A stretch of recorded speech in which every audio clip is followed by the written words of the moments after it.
We think about our need to be an influence in the world around us, and that Jesus often mentioned how important it is that we be those that are willing to take the message that He has given us to the world around us.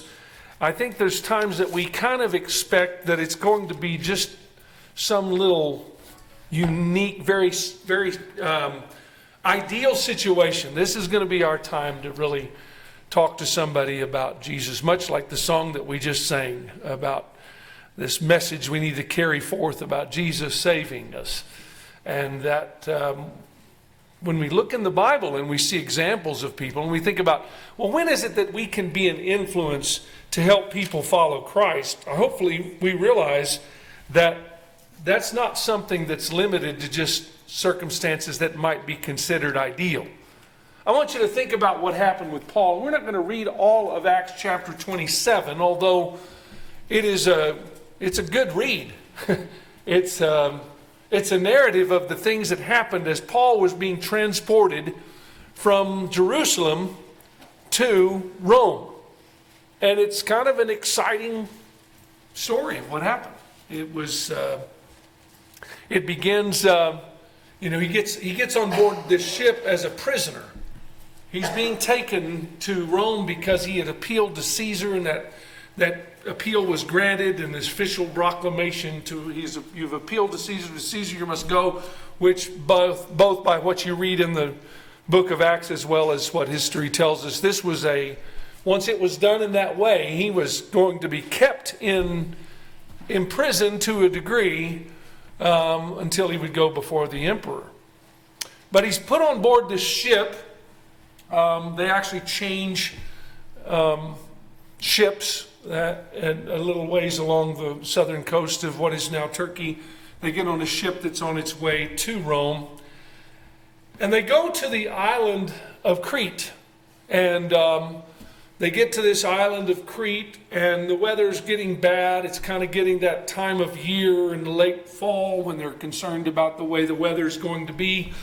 And they're on one side of the island, and they decide they're going to just, the people, that are taking, the sailors, the ones that are deciding which way the ship goes, the pilot of the ship, the owner of the ship, and others. And it's a merchant ship. That's the way they make their living, and this has been commandeered for these prisoners to be taken to Rome, but that's the kind of ship it is. And they go, and they're going to sail around this relatively small island to get on a place that's better to spend the winter until the weather gets better and they can continue on their journey. And Paul warns them by the information that God had given him not to leave that port. And they listen to this guy that's a prisoner, and he's not even a sailor. He doesn't have that kind of experience. These are experienced seamen, and they say, we're going to the other port. The wind's in our favor. It's just a short distance. We're going to just go along the seacoast line there of the island, and we're going to get over to this other port. And he warns them not to do it. As they get out away from the land a little bit, the wind changes. And it blows in such a way that it just blows them out into the open sea. And they have no way of preventing it. And this storm comes in. They even had a name for this wind. They called it Iraqbalo. Some have said it's similar to what they have up in some of the areas of our own country. They call it nor'easter. It's a particular kind of wind that carries with it a lot of bad weather and severe wind. They end up many days with cloud cover, without being able to know where they're at. And you can just imagine the terror that's in their hearts as they are going through that kind of a situation where they don't know where they're at to even know which direction to go to get to land. And they are they're in danger because the amount of water that the ship is taking on, they start getting rid of, first of all, they get rid of their cargo, what they were going to make their living with. They throw it overboard. And it keeps getting worse, and eventually they throw out some of the tackling of the ship, just lightening the load as much as they can. Thankfully for Paul and others, they didn't decide to throw the prisoners overboard to lighten the load. But after a while, they're really concerned that, they're not going to survive this. And Paul gets a message from God that he gives them hope about this, that he tells them that God has spoken to them and that he's going to spare them. He also tells them they're going to be cast. The ship is going to be lost, but they're going to survive, every one of them. 276 souls on board. And all 276 of them, including the prisoners, are going to survive this. And, by giving them this kind of hope, it actually ends up saving his life at a later point. But this time that he's in this ship also becomes a time he starts trying to influence these other people about listening to God. And what happens is that they, in fact, are driven up on an island or near an island. They're the bow of the ship. At one point, the sailors act like they're going to get out and kind of undergird the ship with ropes and just make it more secure to endure things. But what they actually do is they jump. They're going to jump in the lifeboat and they're going to save themselves and let the rest of the people drown out there. And Paul lets them know that's what they're doing because God tells them that's what they're doing. So the soldiers who have authority over what's really going on, they cut off the ropes to the lifeboat, let it go. Now they're all in this together. And at the point where they realize they're near this island, they cut loose the anchors and they drive for the beach, but they run into a sandbar. And then as they hit the sandbar, the waves are just starting to break up the ship. And so at that point is where the soldiers were ready to kill all the prisoners, because that was kind of what they did in that day. If you can't keep your prisoner, you kill him. And this one captain who had been influenced by Paul, and he realized that God was speaking through him, he convinces them instead that they needed to just go on and make their way to the shore. Some of them can swim and some of them get on planks. And they all make it to shore alive. Then after he's there on the island, there's some natives of the island that come and try to help them, and they help them build a fire. And remember, a snake comes out of the fire and bites Paul on the hand, and it was the kind of snake that he didn't survive, but nothing happens to him. And then they decide that he must be a god. And of course he, like he did in other places, explains to him, no, he's a servant of the Most High God. And he gets an opportunity to go and heal the father of the chief of the island, and is able to be an influence on them. And this is first of all, in regard to his influence, saving these people, saving the lives of many people, of these 276 people that were on this ship, but the influence that then he had to preach to them the gospel. And we find this a consistency about the Apostle Paul. Whether he was on trial for his own well-being, or whether he's as a prisoner in a place, he is able to use those as opportunities to talk to people about Christ. And he does. I mean, you think about the times he was on trial. You can go through any one of the people that he's on trial before, whether it's Felix or Festus or Agrippa or the Sanhedrin. He doesn't just defend himself and say, I didn't do anything wrong. He takes the opportunity to tell them about who Jesus is. So much so that in the previous chapter in Acts 26, the king, Agrippa, is amazed that this prisoner is trying to make him a Christian. And Paul says, yes, I would like you to become as I am, yet, but not in these chains, not to be a prisoner, but to rather find salvation that is in Christ. So I hope that I want to think about that in relation to how that we need to shine our light in whatever circumstances we might be in. That is something we should be doing. Jesus in Matthew chapter 5 and verse 14, Matthew chapter 5 and verse 14, he says, you are the light of the world. A city that is set on a hill cannot be hidden.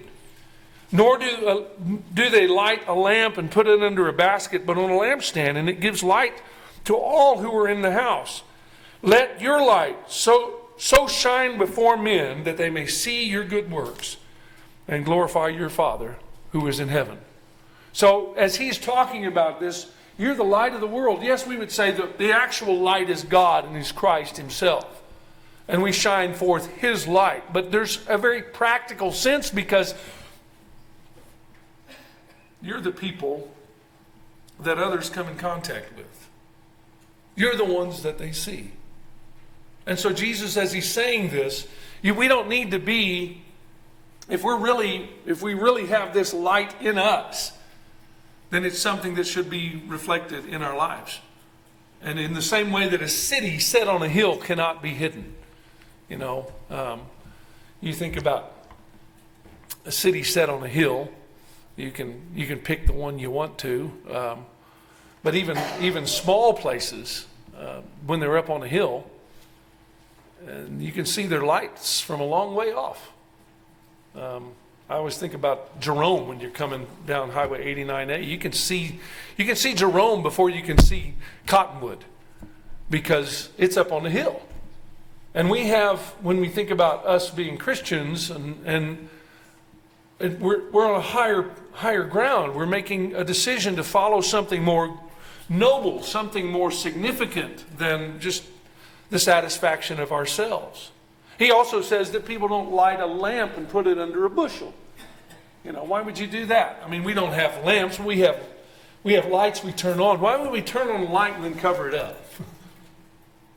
If we're going to be a light, then there's also the need for us to let that light shine.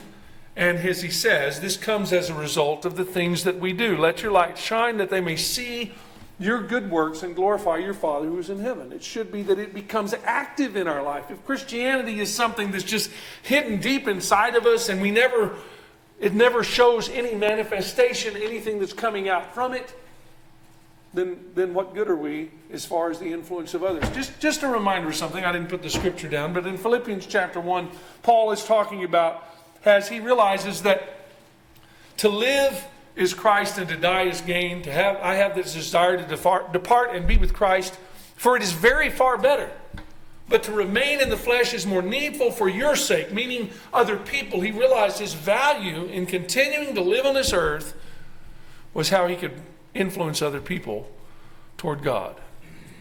And may us all take on that attitude. May we all take on the attitude that says, my value in being here is how I can be a good influence to other people. Not selfish ambition, but concern for others. I'm going to mention 3 different ways that our light can shine. First of all, it begins with godly conduct. And it's followed by the attitude that we have, that we should have a joyful attitude in relation to our life with Christ. And we need to be ready to answer in regard to that when people may ask questions about those 3 things. So, thinking about godly conduct, you see this mentioned a number of places. In 1 Peter chapter 2 and verse 11, where it says, Beloved, I beg you as sojourners and pilgrims, abstain from fleshly lusts which war against the soul, having your conduct honorable among the Gentiles, that when they speak against you as evildoers, they may by your good works which they observe glorify God in the day of visitation. I want you to notice a couple of things about this. First of all, that as he says, we think about ourselves as sojourners and pilgrims. Sojourners. You know, there's several terminologies that can be used for that, but it's really talking about people that are in a foreign land. It's not your home. Now, maybe you visited a foreign country. And maybe you've enjoyed your visit. You've seen the sights. You've observed some of the customs and things of other places. But you know you're just passing through. You're just visiting there for a short time and you're going to go back home. And somebody was telling me the other day that he spent some time in India. And he was very interested in the Indian culture and the Indian people, and especially as it relates to trying to reach them with the gospel. But he also said he was really glad to get back home.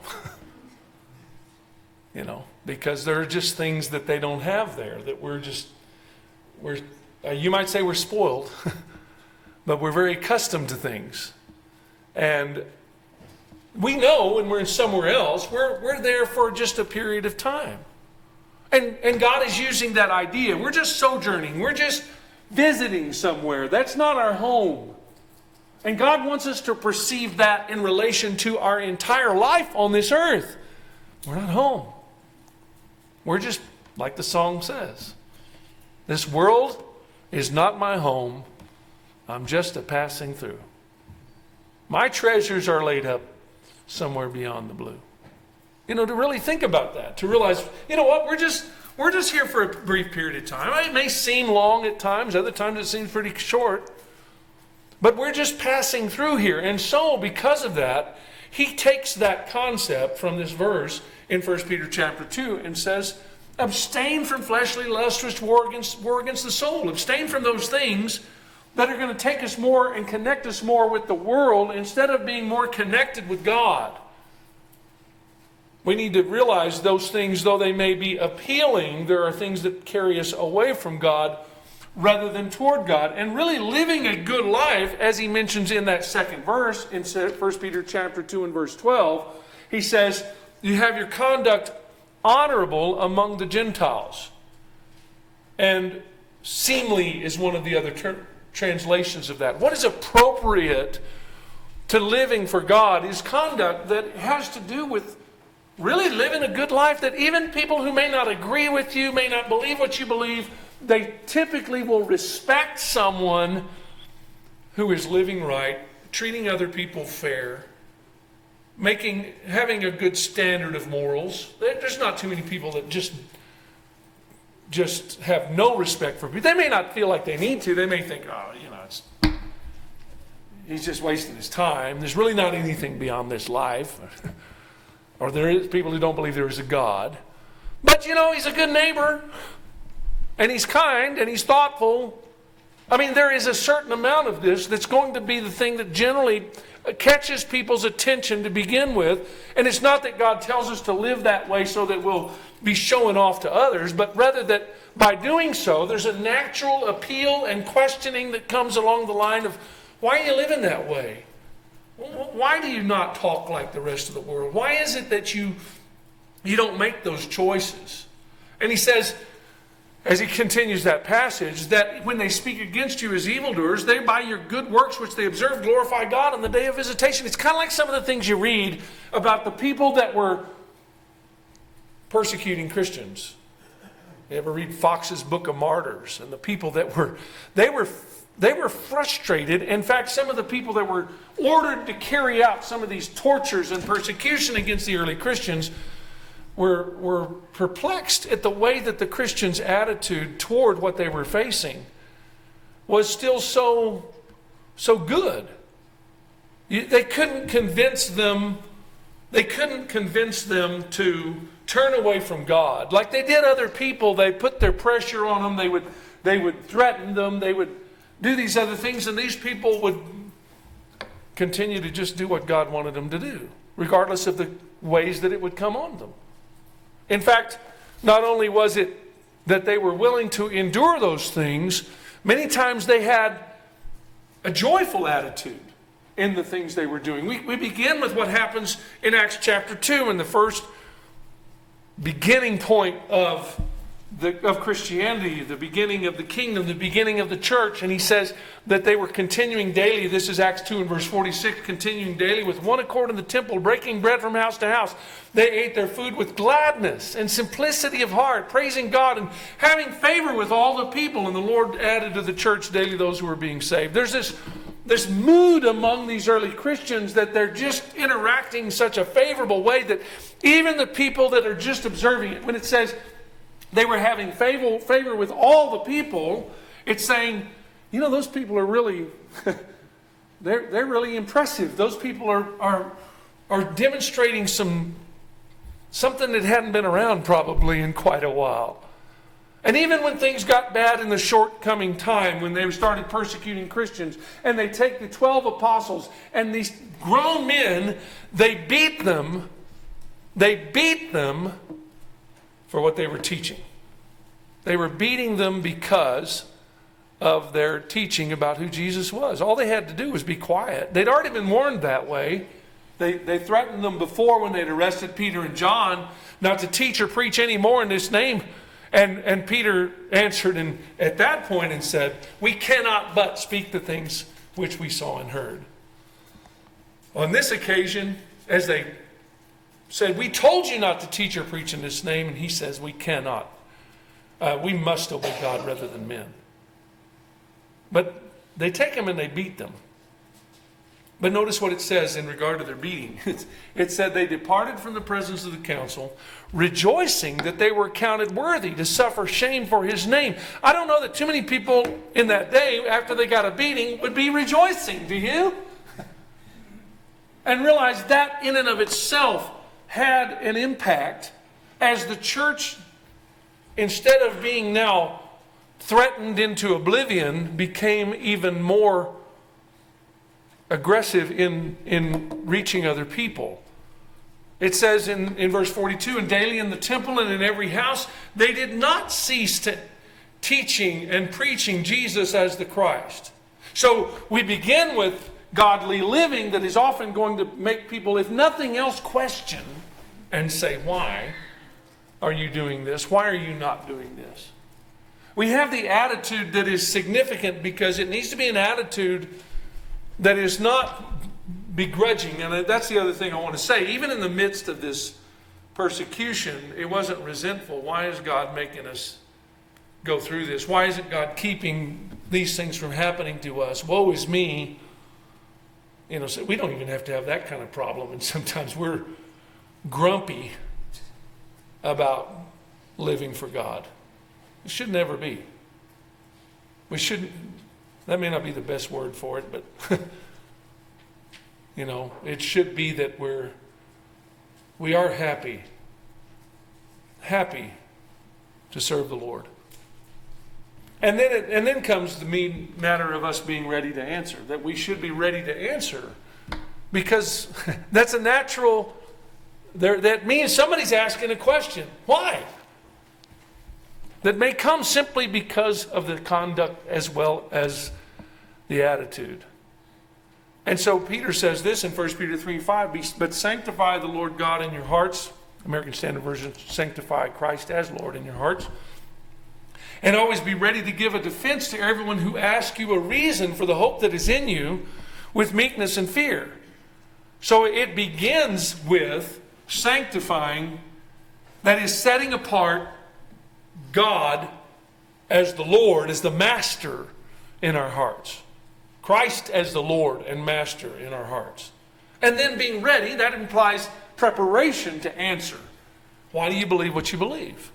That means I need to have some answers that relate to what it is that I understand to be true. So sanctifying the Lord in our heart, ready to defend what we believe. But he also ends that with the phrase, "Yet with meekness and fear." Meekness and fear. I don't think he's saying to be timid and shy. That's really not the meaning of meekness. Meekness is really a concept that relates to us being willing to accept what God requires of us as being what's best for us. And fearing God in the sense that I'm always cognizant, I'm always aware of what God thinks about what I'm doing and what I'm saying. And a lot of times it's the thing that says, look, I want to do what God wants me to do, not what I want to do. Not what makes me comfortable, not what makes me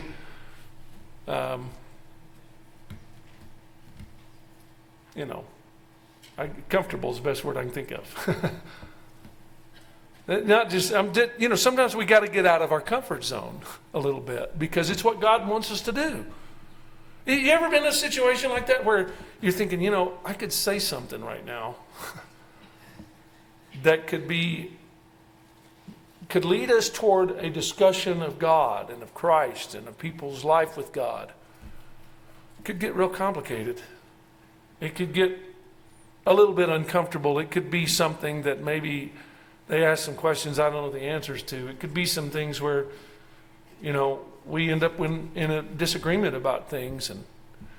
And so you just say, I'm just not even going to bring it up. I'm not even going to say anything. And I'm going to go back to that thing of saying, what does God want us to do? Look back to Paul again. He made things a lot worse on himself because he didn't just get up and say, I didn't do anything wrong. You can't prove I did anything wrong. That's the end of it. Because for the Romans, not for everybody else, but in the Roman government, the Roman citizens had rights similar to ours that they were allowed to confront. They weren't allowed to be beaten or had things done to them unless they'd had an opportunity to defend themselves. They had things that was somewhat like a innocent till proven guilty. There had to be something there. So they had some privileges that way, and he could have done that.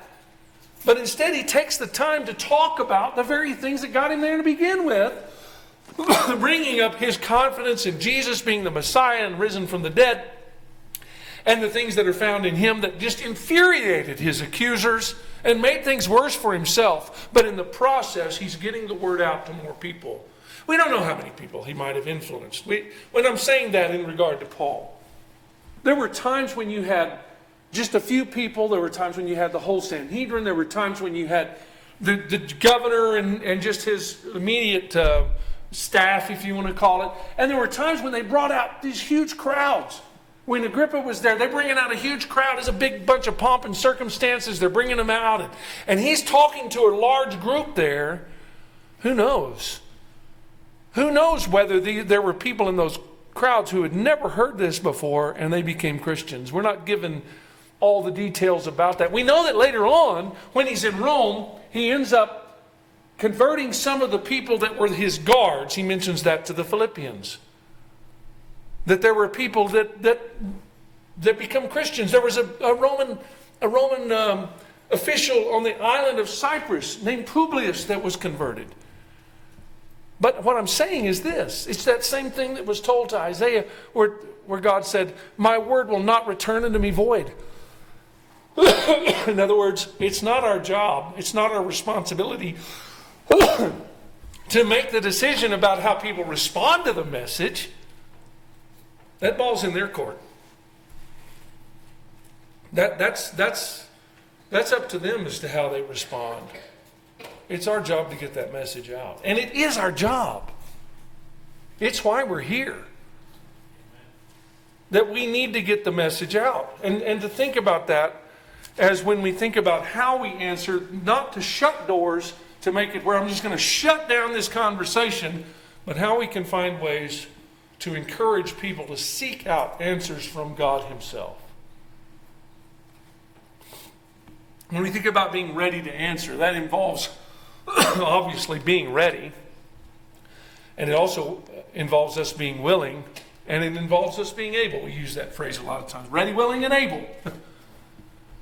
Well, ready in the sense that we've made some preparation. Times that we're studying things. How am I going to answer this? Even as we have discussions like we have on our Sunday morning class right now, and we're talking about doing personal evangelism and things we say, that we're preparing ourselves so that when the questions come up, when the opportunity comes up, that we can do that. That we are willing to do that, even though it might be a little bit uncomfortable, and that we are able to do it because of that preparation that we've made as well. But it also needs to be something that's not just doing a duty. It needs to be that we really care about people, that we have genuine love for others. There's a phrase that's used in Romans chapter 12 and verse 9 where it says, let love be without hypocrisy. You know what hypocrisy is? I know that people, they think of a hypocrite only as someone who's saying one thing and doing another. That's one kind of hypocrite. There are some people who may be doing the right thing. In fact, when Jesus talked about it in his Sermon on the Mount, he was talking about good things like praying and giving alms and fasting. But their reason for it was because they wanted to impress people, not because they were wanting to please God. In this case, it describes love as being without hypocrisy, because hypocrisy means pretended. It's not real. He said, let it be without hypocrisy. In other words, really care about people, not just saying things because you know it's going to put you in their good graces. But you really care about them. And that's going to push us beyond the point of just saying niceties to saying things that are really beneficial to others. Abhor what is evil, cling to what is good. That is, there needs to be a willingness to acknowledge things that are evil. And there's also a need for us to value and appreciate and endorse and praise things that are good. It's also the kind of thing that we see where Jesus emphasizes the matter of this in his Sermon on the Mount in John chapter 5, as he's showing the difference between the superficial things and the deeper things. And he makes mention of the Old Testament scripture that says, you shall love your neighbor as you... I'm sorry. He's making reference to the loving your neighbor, but he takes where they then have taken that to their own application of it, where they say, you shall love your neighbor and hate your enemy. And he says, I say to you, love your enemies. Bless those who curse you. Do good to those who hate you. And pray for those who spitefully use you and persecute you, that you may be sons of your Father in heaven. For he makes his sun rise on the evil and on the good, and sends rain on the just and on the unjust. For if you love those who love you, what reward have you? Do not even the tax collectors do the same? And if you greet your brethren only, what do you do more than others? Do not even the tax collectors do so? Therefore you shall be perfect as your heavenly Father, your Father in heaven is perfect. Now, I'm going to start with that last phrase. Be perfect as your heavenly Father is perfect. You know, that's one of those, wait a minute, we can't be perfect. What he's describing here is we need to take completely what God is telling us. You ever think about that phrase, you shall be? It's like the Old Testament, thou shalt. Thou shalt be perfect as your Father is perfect. In other words, he's really reminding us of finding those things that we need to improve on. And this is one of the things that it's easy for us to think, well, I'm just going to really care about the ones that I really like. And he's saying you need to care about the ones you don't like, that are even your enemies, that may be misusing you. And you see Jesus doing that in an unbelievable way, of taking those that were against him and dying for them. He demonstrated it. And we sometimes need to die to ourselves in relation to things that we think we ought to say, and really say what we need to say to help other people, care about them. Now listen, even if you don't like them.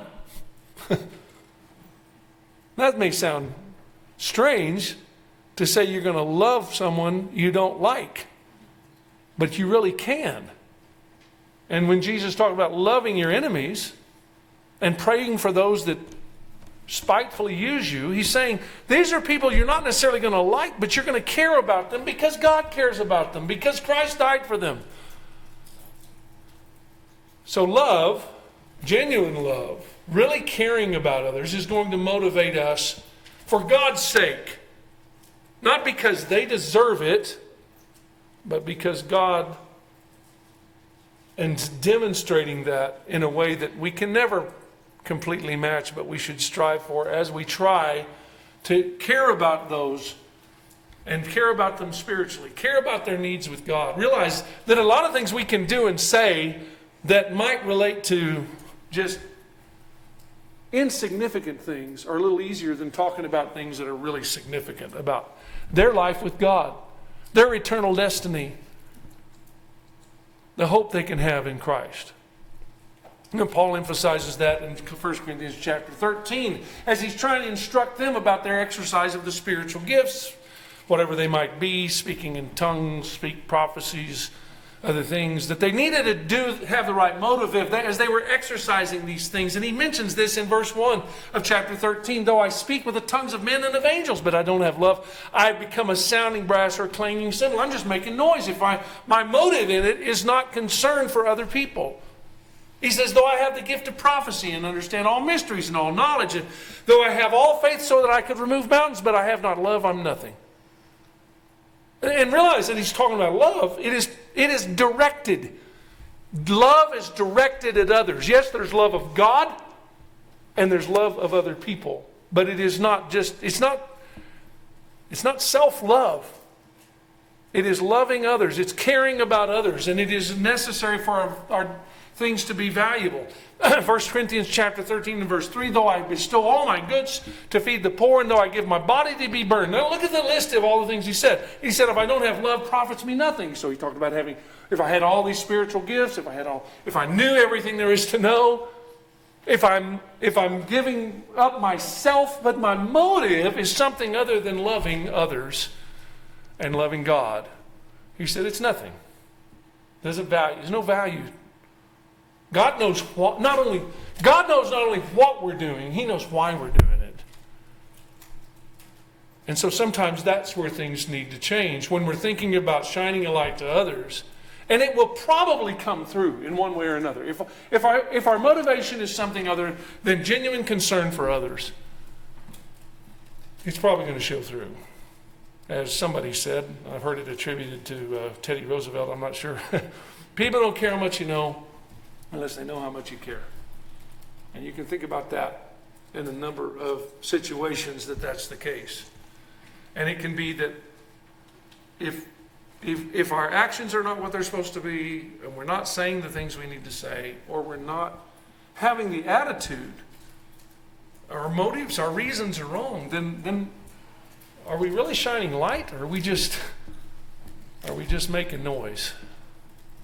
Like this sounding brass and this clanging cymbal, at least as far as people listening to us. So we'll close the lesson with just simply asking, is your light shining? Is it shining? Don't think about anybody else, just in regard to yourself. And that begins, of course, with seeing that we are connected to the source of all good, of all light and good, and that is with God Himself. And I hope that as we think about our relationship with God, and if you're here this morning and there are things that are standing between you and God, realize that that's something that every person has to come to the realization of and respond to it, because God has provided a way for our sins to be remitted, for us to stand right with Him, and that is through the sacrifice of Jesus Christ. If you believe in Him, you're willing to repent of those things against His will, His way, confess your faith in Him, be baptized for the remission of sins, you can stand clean and stand right with God, and you can shine your light to others as well. I hope you'll do that. If we need to help you in that way or in any other way, we invite you to just come forward as we stand and as we sing.